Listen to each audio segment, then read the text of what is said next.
Hi hello welcome to my channel. நம்ம இன்றைக்கி இட்லி எப்படி பண்ணுறதுன்னு பார்ப்போம். இது பிகினர்ஸ்க்காக போட்டிருக்கேன். நீங்கள்லாம் கேட்டுகிட்டே இருந்தீங்க இட்லி கரெக்டான ரெசிபி எப்படி வேணும்ன்ட்டு, அதுதான் நான் போட்டிருக்கேன். 4 கப்பு ரைஸுக்கு 1 கப்பு உளுந்து போட்டு நல்லா ஒரு 4 மணி நேரம் ஊற வச்சு எடுத்து வச்சுருக்கோம். ஒரு 4 மணி நேரம் ஊற வச்ச உளுந்தை இப்போ கிரைண்டரில் போட்டுறோம். ஃபஸ்ட்டு உளுந்தை போட்டு அரைச்சி கொஞ்சம் கொஞ்சமாக தண்ணி ஊற்றி அரைச்சி எடுத்துட்டு அதுக்கப்புறமா அரிசி போட்டு எடுக்கலாம். ஒரு 10 நிமிஷம் 15 நிமிஷம் இதை அரைச்சா போதும், அதுக்கு மேலே அரைக்க வேண்டாம்.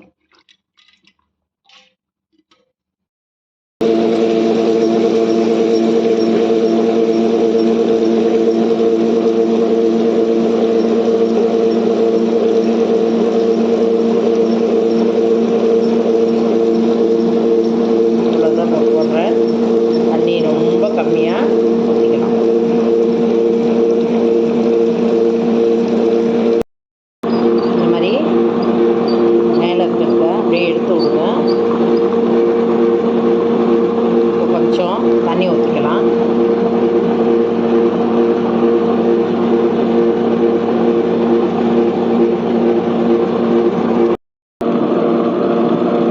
இந்த அளவுக்கு நல்லா அரைச்சி எடுத்துக்கலாம்.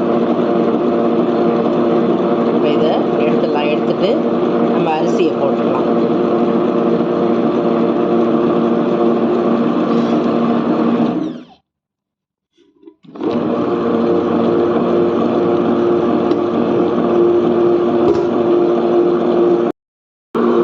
எடுத்துட்டு நம்ம ஊற வச்ச 4 கப் அரிசியை கொஞ்சம் கொஞ்சமாக போடுறோம்.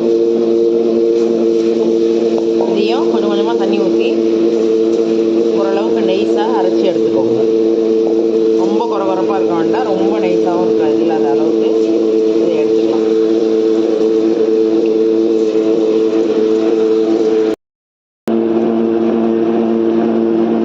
இந்த அளவு அரைச்சி எடுத்துக்கலாம். இப்போ இதையும் நம்ம அரைச்சி வச்ச உளுந்து மாவோடைய சேர்த்து எடுத்துடலாம். எடுத்துகிட்டு அதுக்கப்புறம் உப்பு போட்டுக்கலாம். இது ரெண்டுத்தையும் அரிசி மாவையும் உளுந்து மாவையும் ஒன்றா எடுத்து போட்டிருக்கோம். அதுக்கு தேவையான அளவு உப்பு போட்டு இதை நல்லா கரைச்சிக்க வேண்டியது தான்.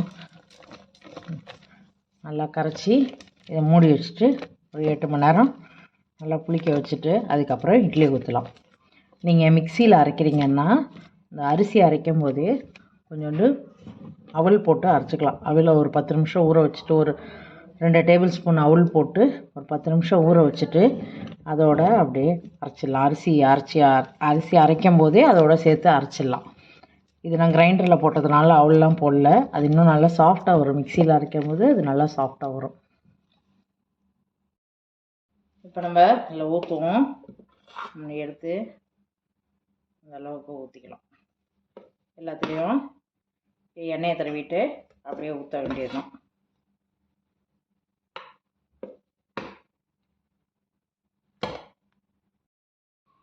நம்ம தண்ணி இதில் ஊற்றி வச்சுருக்குறோம் இட்லி பானையில். அதில் இப்போ இதை அப்படியே வச்சு வேக வைக்க வேண்டியது.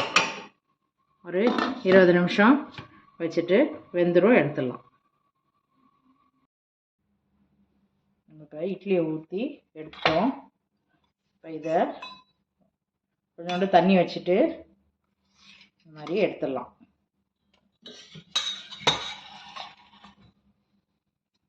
இந்த மாதிரி எடுத்துடலாம்.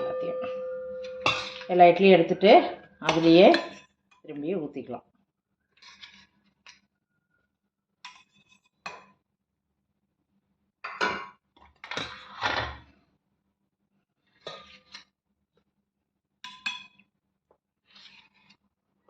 இந்த மாதிரி எல்லாத்தையும் எடுத்து வச்சுருவோம். எடுத்து வச்சுட்டு சட்னியில் சாம்பாரோட சூப்பராக சாப்பிட்லாம்.